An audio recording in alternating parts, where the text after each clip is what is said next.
Hello guys, स्वागत है आपका अपने चैनल स्टॉक बूम पर। आज की जो हमारी वीडियो होने वाली है वो मोस्ट इम्पोर्टेंट टॉपिक के ऊपर होने वाली है, जिसका नाम है रिस्क मैनेजमेंट। रिस्क मैनेजमेंट एक ऐसा टॉपिक है कि अगर आप इसको सीखते हो तो आप सिर्फ इसके बिहाफ पर ही मार्केट में एक प्रॉफिटेबल ट्रेडर बन सकते हो। तो मार्केट में जो 80% है ना, हमारी साइकोलॉजी काम करती है, 20% हमारी स्किल्स काम करती है। जो जो भी आपने सीखा है, price action, candle stick pattern, chart pattern, trend line support, जो भी आपने सीखा है वो आपको सिर्फ 20% ही काम आएगा। 80% जो आपकी साइकोलॉजी काम आएगी, आपका माइंडसेट काम आएगा कि मार्केट में हमें मोमेंटम कैसे कैप्चर करना है, वो आपको आइडेंटिफाई करना पड़ेगा। उसके बिहाफ पर आपको ट्रेड लेना है। तो देखो, रिस्क मैनेजमेंट में जो सबसे पहला होता है वो स्टॉप लॉस होता है। अगर आप मार्केट में थोड़ा टाइम दे चुके हैं तो आपको स्टॉप लॉस के बारे में पता होगा। अगर आपको स्टॉप लॉस के बारे में नहीं पता तो आप बिल्कुल बिगिनर हैं मार्केट में, तो आप ऑप्शन ट्रेडिंग में ना ही आए। क्योंकि अगर आप शुरुआती ही समय में ऑप्शन ट्रेडिंग में आते हो तो आपको लॉस होने के बहुत ज्यादा चांस होते हैं, क्योंकि ऑप्शन ट्रेडिंग जो इंडेक्स होता है, निफ्टी बैंक निफ्टी, ये बहुत ज्यादा वॉलेटाइल होता है। आप भी जानते हो। तो आप ना शुरुआत अपनी इक्विटी से कर सकते हो कि मार्केट में जो स्टॉक्स होते हैं, इक्विटी होती है ना, उसमें आप ट्रेड कर सकते हो। तो इंट्राडे में उसमें भी ऑप्शन मिलते हैं आपको, तो वहां पर आपको लॉस भी नहीं होता इतना और ना ही प्रॉफिट होता है। तो वहाँ वो सीखने के लिए बेस्ट है। उसके बाद अगर आप सीख जाएं, थोड़ा आप मार्केट को समझने लगें, तो उसके बाद आप ऑप्शन ट्रेडिंग में आ सकें। तो देखो, पहले आप ऑप्शन ट्रेडिंग में ना, हमें कैपिटल पता करना होता है कि हमें कितने कैपिटल से हमें ट्रेड करना है। तो मिनिमम जो कैपिटल चाहिए होता है वो 8,000 से 10,000 आपको ऑप्शन ट्रेडिंग के लिए चाहिए होता है, राइट। और इसमें आपको लॉसेस भी अ, पता होना चाहिए कि हम इस जो हमारा कैपिटल है उसमें हम कितना लॉस ले सकते हैं। तो चलो मान लेते हैं आपका जो कैपिटल है वो 10,000 रुपए है, और जो आपका लॉस है, जो मिनिमम 5% हम मान लेते हैं, जो कि है 500 रुपये। ठीक है। तो काफी जने कहते हैं कि 2% या 3% लेना चाहिए, बट देखो, इंडेक्स में जब आप निफ्टी बैंक निफ्टी में जब ट्रेडिंग करते हो तो उसमें लिक्विडिटी इतनी हाई होती है कि आप अगर 2% रखोगे, जैसे कि 200 रुपये हो गया, ठीक है, 1,000 रुपए का, तो मार्केट इजीली आपका स्टॉप लॉस हिट कर देता है। तो यार मिनिमम काम मुझे लगता है कि आपको 5% तो आप अपना रखना चाहिए 10,000 के। 10,000 के कैपिटल पे 500 रुपये तो आपका स्टॉप लॉस होना चाहिए। काफी बंदे तो ऐसे होते हैं कि स्टॉप लॉस ही नहीं रखते। वो ये सोचते हैं कि मार्केट में जहां हमने ट्रेड लिया, मार्केट हमने स्टॉप लॉस यहाँ का था, मार्केट हमारे स्टॉप लॉस हिट करके ही ऊपर चला जाता है। ऐसा होता है, काफी बार होता है, मार्केट स्टॉप लॉस हिट करके आपको ऊपर चला जाता है।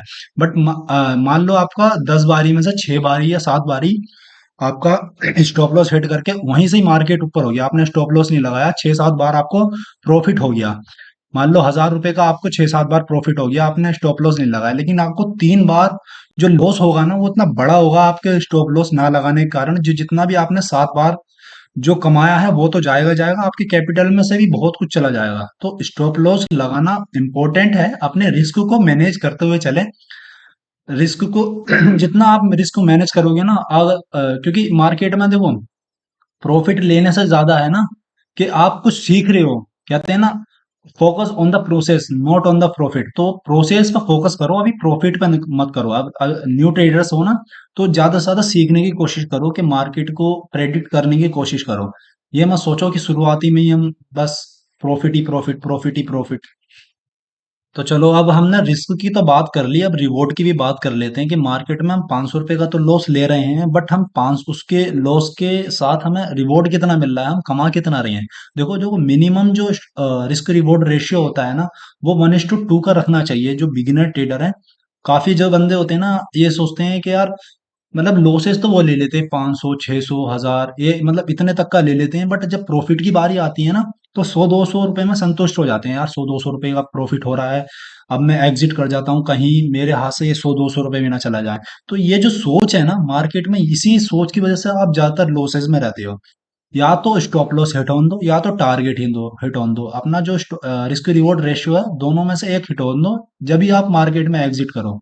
ठीक है। अगर आपको लग रहा है कि मेरे टारगेट तक मार्केट वहां पहुंचेगा नहीं जहां आपने एंट्री ली है, तो आपको लगता है कि हाँ, 1:2 का नहीं दे पाएगा, तो वो उस ट्रेड को लो ही मत, अवॉइड कर दो। मार्केट में आपको बहुत सारे ट्रेड मिलेंगे, ऐसा नहीं कि ये चला गया तो उसके बाद आपको कोई ट्रेड ही मिलेगा। जो जहां आपको अच्छा रिस्क रिवॉर्ड रेशियो मिल रहा है वहीं ट्रेड लें, अदरवाइज ट्रेड ना ही लें। देखो, रिस्क मैनेजमेंट में जो रिस्क रिवॉर्ड रेशियो होता है ना, वो सबसे ज्यादा इंपॉर्टेंट होता है। क्योंकि अगर आप रिस्क रिवॉर्ड रेशियो सही से मेंटेन करके चलोगे, तो जैसे कि मान लो अगर आप कोई बिगिनर है, कोई एमिट वो मतलब न्यू है, बिल्कुल ही फ्रेशर है, आप कहीं भी ट्रेड ले रहे हो, अभी मान लो आपने इस जगह पे ट्रेड ले लिया, आपको कोई मतलब स्ट्रेटेजी नहीं पता है, लेकिन आप यहाँ पर जब आप ट्रेड लेते हो उसका 50-50% होता है कि मार्केट यहाँ से ऊपर जाएगा या नीचे जाएगा। यही होता है। 50% हम ये मान लेते हैं ऊपर जाएगा, 50% ये मान लेते हैं, हमें पता नहीं है कहाँ जाएगा। लेकिन जहां भी जाएगा, आप 10 ट्रेड लेते हो, 10 में से 5 आपके फेवर में जाती है, 5 आपके अगेंस्ट में जाती है, राइट। लेकिन आपका जो रिस्क रिवॉर्ड रेशियो अच्छा होगा, 1:2 का होगा ना, तो आप गवा तो 500 रुपये रहे हो, यानी कि 5 ट्रेड में आपने 2,500 रुपये गवाए, राइट। लेकिन आप 5 जो आपके फेवर में है उसमें आप कमा 5,000 रुपये रहे हो। यानी कि ओवरऑल आप लॉन्ग टर्म में देखोगे ना, आप प्रॉफिटेबल ट्रेडर, प्रॉफिट में ही रहोगे।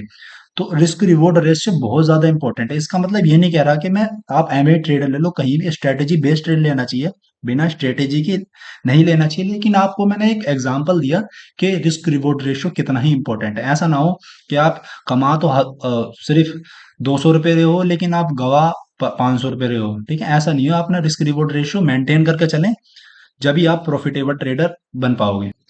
तो ये हमारा दूसरा पॉइंट हुआ। एंड तीसरा पॉइंट हमारा है एक स्ट्रैटेजी। जैसा कि अभी मैंने बताया, आपको एवं ट्रेड नहीं लेना, वो सिर्फ आपको एग्जांपल में समझाया था मैंने आपको।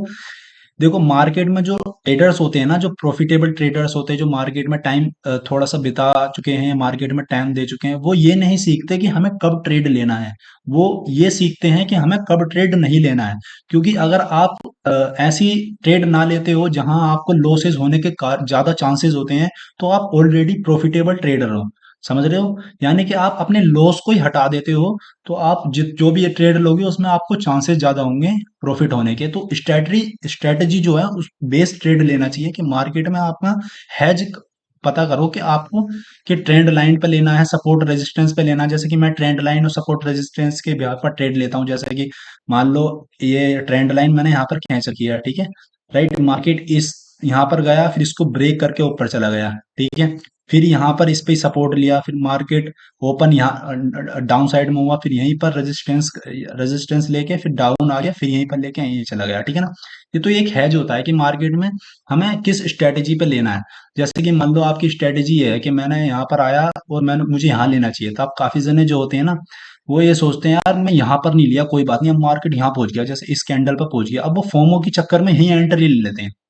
ये बहुत ही जो लॉसेज होने के सब बहुत ज्यादा बड़े कारण होते हैं, क्योंकि फॉर्म में एंट्री नहीं लेना। अगर हमारी जो स्ट्रेटेजी थी, हमारा जो पॉइंट था जहां हमें ट्रेड लेना था, वहां निकल गया तो निकल गया, कोई दिक्कत नहीं, और भी बाकी हमें और भी आगे मार्केट मौके देगी। जैसे यहाँ पर मार्केट गया, उसके बाद थोड़ा सा देखो डाउन, बट यहाँ पर मार्केट और भी मौके देती है। लेकिन आपको ये नहीं कि एक मौका चला गया तो यार अभी वो निकल गया, उसमें आप फॉर्मो में एंट्री नहीं लेनी, सीधे सिंपल सी बात। मार्केट में आप स्ट्रेटेजी पे ले रहे हो, ये स्ट्रेटेजी निकल गई, ये जो आपका पॉइंट था वो निकल गया, कोई दिक्कत नहीं भाई। ये नहीं कि इसका मतलब आप लॉस करवा लो मार्केट में, कि जबरदस्ती घुसो, जबरदस्ती नहीं घुसना है आपको। एक स्ट्रेटेजी ढूंढते रहना मार्केट में, ओवरऑल पूरे दिन तक बैठना पड़े, कोई दिक्कत नहीं। देखो, no trade is also a good trade. अगर आप मार्केट में ट्रेड नहीं लेते हो, वो भी बहुत अच्छी ट्रेड होती है, ये कहते हैं, क्योंकि आप लॉसेस से बच रहे हो। ऐसा नहीं है वही बस बिला फालतू में घुस रहे हो। तो बिला फालतू में की ट्रेड ना करें, अपना वो पता करें कि मेरे को किस स्ट्रेटेजी पे लेना है। आप एक भी कोई सी स्ट्रेटेजी यूज कर लेते हैं, उस पर ही मास्टरी करो। जैसे कि ट्रेंड लाइन सीख सकते हो, सपोर्ट रेजिस्टेंस सीख सकते हो, कुछ भी सीख सकते हो, उसके बिहार पर ही आप ट्रेड ले सकते हो। तो मार्केट में आप कोई सी भी एक स्ट्रेटेजी ढूंढ सकते हो। जैसे कि मार्केट में जरूरी नहीं है कि काफी जने जो होते हैं ना, वो हर चीज सीख लेते हैं, कि मार्केट में ये सोचते हैं कि जितनी ज्यादा हमें चीजें पता होंगी मार्केट में, उतने ही ज्यादा हम प्रॉफिट में रहेंगे। कि वो प्राइस एक्शन भी सीख लेते हैं, प्राइस एक्शन में ट्रेंड लाइन, सपोर्ट लाइन, सब रेजिस्टेंस, सपोर्ट है नहीं, और इंडिकेटर्स भी 3-4 सीख लेते हैं। तो देखो, ये जरूरी नहीं है सिर्फ एक चीज सीखें और उस पर ही मास्टरी करें। अगर आप एक चीज के बिहाफ पर ही ट्रेड लेते हो, उस पे ही सीख लेते हो ना, कि अगर उसको अच्छी तरीके से एनालाइज कर लेते हो, तो आप उसी में एक ही चीज से आप प्रॉफिटेबल ट्रेडर बन सकते हो। जैसे कि मैं आरएसआई भी कभी कभार यूज कर लेता हूँ, वरना मैं प्राइस एक्शन के बिहाफ पर ही ट्रेड लेता हूँ। तो आरएसआई के ऊपर भी अगर आपको वीडियो देखनी है तो मैं लिंक डिस्क्रिप्शन में डाल दूंगा, आप वहां जाके वॉच कर सकते हो। तो ये हमारा थर्ड पॉइंट था। अब हम फोर्थ पॉइंट की बात कर लेते हैं, जो कि मोस्ट इम्पोर्टेंट है। जैसे कि आप कोई भी चीज़ सीख दो, जैसे कि मैंने आपको जो भी सिखाया, स्टॉप लॉस, स्ट्रेटेजी बेस के आपको कहाँ ट्रेड लेना है, कितना स्टॉप लॉस होना चाहिए। और जब आप ट्रेड लेते हो मार्केट में, आप मार्केट में बैठते हो ट्रेड लेने के लिए, और अगर आपका स्टॉप लॉस हिट होता है, आपका टारगेट हिट हो रहा है, कुछ भी होता है ना, तो उसके बाद आपको एक नोट बनाना है। ठीक है ना? अगर आपका लॉस हुआ तो क्यों हुआ, किस रीजन की वजह से लॉस हुआ, वो नोट डाउन करनी है। ठीक है?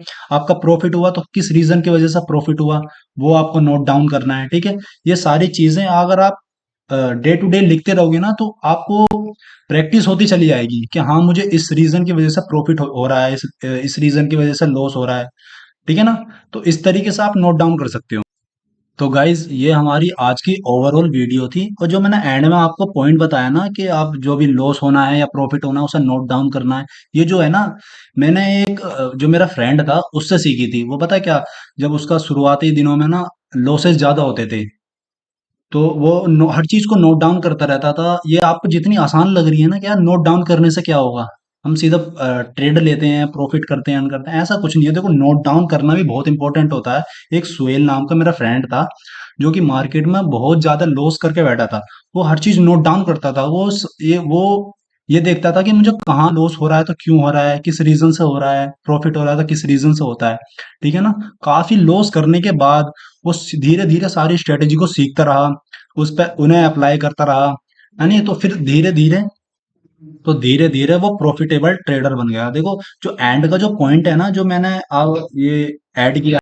So guys, sorry for disturbance, थोड़ा घर में वीडियो बना रहा हूँ ना, तो ऐसा हो। देखो, एंड का जो मैंने बताया ना आपको, जो पॉइंट मैंने ऐड किया है ना, वो उसी के कारण, जो मेरा सुहेल दोस्त था ना, वो उसने ही सिखाया था। देखो, आपने काफी जगह पढ़ा भी होगा, किसी ने बताया होगा आपको कि हाँ, हमें नोट करना चाहिए। लेकिन ये जो मैंने ऐड किया है ना, ये सिर्फ उसी की वजह से ऐड किया है, क्योंकि उसने मुझे बताया था कि भाई नोट करना चाहिए। ये हर चीजें, जो भी हमारा लॉस होता है, प्रॉफिट होता है, हर चीज को नोट करना चाहिए। तो ये पॉइंट मैंने उसी की वजह से ऐड किया है ये। सो गाइज, ये थी हमारी आज की वीडियो। तो अगर आपको वीडियो अच्छी लगी हो तो लाइक जरूर करें, और ऐसी वीडियोस अगर आप फ्यूचर में देखना चाहते हैं तो हमारे चैनल को सब्सक्राइब करके बेल आइकन को भी दबा दें। तो मिलते हैं अगले अमेजिंग वीडियो में। Till then keep learning and keep earning.